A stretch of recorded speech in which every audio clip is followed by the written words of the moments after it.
حفاظت کی ذمہ داری نہیں لی. زبور بھی اللہ نے نازل فرمائی, حفاظت کی ذمہ داری نہیں لی. لیکن قرآن مقدس کو نازل کرنے کے بعد رب ذوالجلال نے خود فرمایا ہم نے ہی اتارا, ہاں ہم نے ہی اتارا اور ہم ہی اس کی حفاظت کی ذمہ داری لیتے ہیں. بتاؤ جس کا محافظ رب ذوالجلال ہو دنیا کی کوئی طاقت اسے مٹا سکتی؟ قیامت آ جائے گی لیکن قرآن نہیں مٹ سکتا انشاءاللہ. ایک ہمارے یونپی میں سارے لوگ جانتے ہیں, ہمارے دل بھائی اور دیگر حضرات جو ان سے تعلق رکھتے ہیں, ایک صاحب اٹھے تھے, انہوں نے کہا تھا قرآن کریم میں 26 ایسی آیتیں ہیں جو دہشت کا پیغام دیتی ہیں. اب کون کہہ رہا ہے؟ جس کو قرآن کے قاف کا علم نہیں, دین کے دال کا پتہ نہیں, اسلام کے الف کا اسے پتہ نہیں, وہ 26 آیتوں کو ڈیلیٹ کرنے کی بات کرتا ہے, سپریم کورٹ کے اندر یاچکا دائر کرتا ہے, اس یاچکا کو خارج کر دیا جاتا ہے.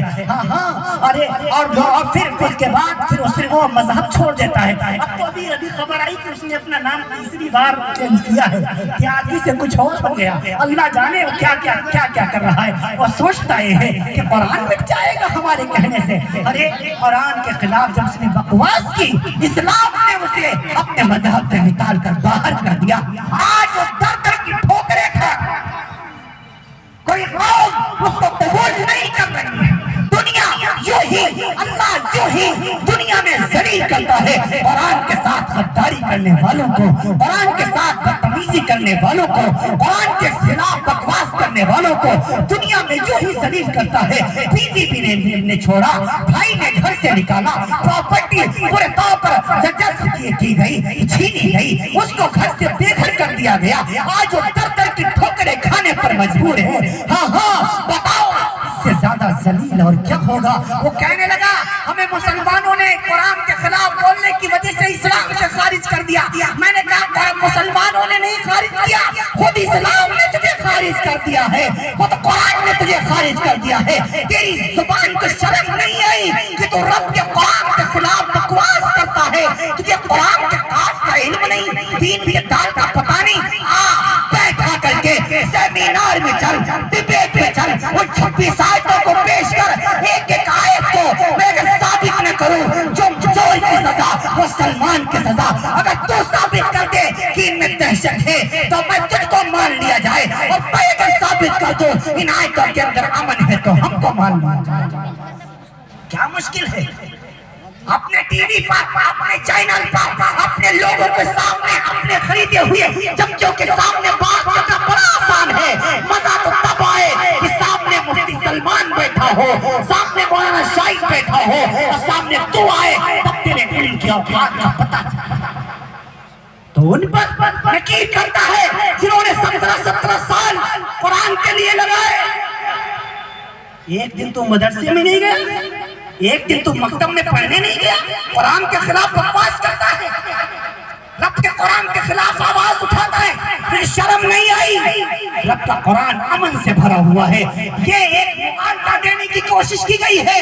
رب کے قرآن وہ 26 آیتوں کو میں نے یکجا کیا اور 187 صفحے میں نے لکھے, PDF کی شکل میں میری ID پر موجود ہے. میں نے جواب دیا ہے کہ دیکھو تو جو سمجھا ہے غلط سمجھا ہے. قرآن سمجھنا تجھ جیسے نااہل کے بس کی بات نہیں ہے. قرآن سمجھنا ہے تو مدرسہ دارالقرآن میں آ, قرآن سمجھنا ہے مذاہب العلوم میں آ, قرآن سمجھنا ہے دارالعلوم میں آ, قرآن سمجھنا ہے امارت شرعیہ پٹنہ میں آ, قرآن سمجھنا ہے نجد العلماء لکھنؤ میں آ, قرآن سمجھنا ہے علماء سے مل, مفتیان سے مل, مفسروں سے مل, محدثوں سے مل, مدبروں سے مل, تجھے ایک ایک آیت کا مطلب وہ سمجھائیں گے. تو قرآن اپنے آپ سے سمجھنا. اگر قرآن اتنا آسان ہوتا تو ہر کوئی مولوی نہ بن جاتا. حدیث اسی لیے آتا آسان ہوتی تو ہر کوئی مولوی نہ بن جاتا. کیا ضرورت تھی 17 سال مدرسے کی خاک چھاننے کی؟ کیا ضرورت تھی مدرسے کی 17 سال سوکھی ہوئی روٹی کھانے کی؟ پوچھئے مفتی شاہد صاحب سے, پوچھئے علماء کرام سے, مدرسوں میں ہم لوگوں کی زندگی کیسے گزری ہے. ہم لوگوں کو 17 سال نہ جانے پڑتے. قرآن پر کوئی فرق پڑنے والا نہیں. قرآن کل بھی زندہ باد تھا, آج بھی زندہ باد ہے, اور قیامت تک انشاءاللہ زندہ باد ہے. تیری ان باتوں سے نہ قرآن پر کوئی کوئی فرق پڑے گا، نہ اسلام پر کوئی فرق پڑے گا، نہ مسلمان پر کوئی فرق پڑے گا، نہ میاں سلمان پر کوئی فرق پڑے گا۔ ہاں ہاں تو اپنے یہاں بکواس کرتا، پھر قرآن کی میں بات کر رہا تھا۔ دنیا کی سب سے مقدس کتاب، دنیا کی سب سے محترم کتاب، ہاں ہاں واحد وہ کتاب، وہ کسی دھرم کی برائی نہیں کرتا، کسی دھرم کی، لیکن اپنے دھرم کا پرچار کرنے سے سنویدھان کی کوئی بھی دھارا ہمیں روکتی بھی نہیں۔ ہم کسی دھرم کی برائی نہیں کرتے، ہم نے ہندوازم کو پڑھا ہے، بدھزم کو پڑھا ہے، ہم نے عیسائیوں کے گرنتھوں کو پڑھا ہے، گوتم بدھ کی دیگ نکائے کو پڑھا ہے، وردمان مہاویر کی تھار اور روپان کو پڑھا ہے، ہم نے کل کی قرآن کو پڑھا ہے، بھوشیہ قرآن کو پڑھا ہے، ہم نے رگ وید یجروید کا مطالعہ کیا ہے، اتھر وید اور سام وید کو ہم نے اپنی نظروں سے دیکھا ہوا ہے۔ ہم جانتے ہیں اس میں وہ سب نہیں ہے جو تم آج بتانے کی لوگوں کو کوشش کرتے ہیں۔ کوئی بھی دھرم دہشت کو پسند نہیں کرتا، کوئی بھی دھرم نفرت کو پسند نہیں کرتا، ہر دھرم اس بات پر متفق ہے کہ پیدا کرنے والا ایک ہے، اللہ کی ذات ایک ہے۔ There is not God but Allah, creation of divine, رب ذوالجلال کے سوا کوئی اللہ نہیں، اللہ کے سوا کوئی اللہ نہیں۔ ہاں ہاں ہاں ہاں ایکم پرکتی ناستے، پرکوس اللہ کے سوا کوئی دوسرا نام نہیں، نہاں ناستے کنچن، ہے نہیں ہے نہیں ہے نہیں، دوسرا کوئی ہو ہی نہیں سکتا۔ لا الہ ہرنے پاپن الا اللہ پرم پدم ہتاؤنی کنت پراپت جوتی جذبے نام محمد۔ تلسی داس جی مہاراج فرماتے ہیں اے دنیا کے انسان، لا الہ ہرنے پاپن، اگر تو دل سے اللہ کو ایک مان لے گا، ایشور کو ایک مانے گا، اسی کی وندنا کرے گا، اسی کی ارچنا کرے گا، اسی کی تپسیا کرے گا، دل سے اسی کی بھکتی کرے گا، اسی کے آگے سر جھکائے گا، اسی کے نام کی نمازیں پڑھے گا، اسی کے لیے روزے رکھے گا، اسی کو اپنا سب کچھ داتا مانے گا، تو کیا ہوگا؟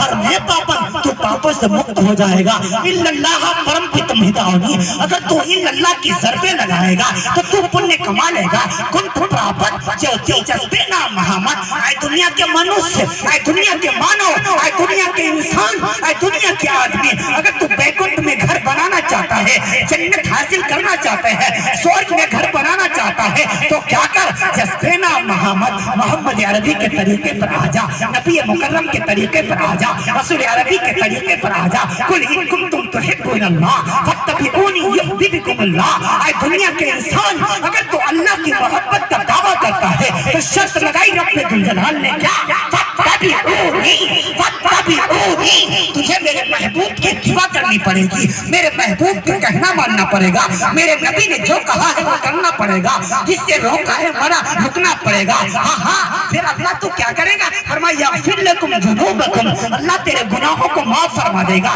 جنت میں تجھے مقام عطا فرما دے گا۔ وما آتاکم الرسول فخذوہ، رب رسول نے جو کہا ہے، نبی نے جو کہا ہے، ہاں ہاں وہی کرنا ہے، جس سے منع کیا ہے اسی سے رکنا ہے۔ جو رب کی مان کے چلے، رسول کی مان کے چلے، وہی دنیا میں سچا مومن ہے، وہی دنیا میں سچا انسان ہے، وہی دنیا میں اچھا انسان ہے۔ یہ قرآن نے کہا، یہ اسلام نے کہا، یہ ویدوں نے کہا، یہ صحیح شلوکوں نے کہا، اے لوگوں ایک ایشور کو ماننا ہے، اسی کی تپسیا کرنی ہے، اسی کے سامنے سر کو جھکانا ہے۔ انتقام میں وید مشاہن بھی چرا جمدو مہے دگش چکاتی سروات پہرنا دریا۔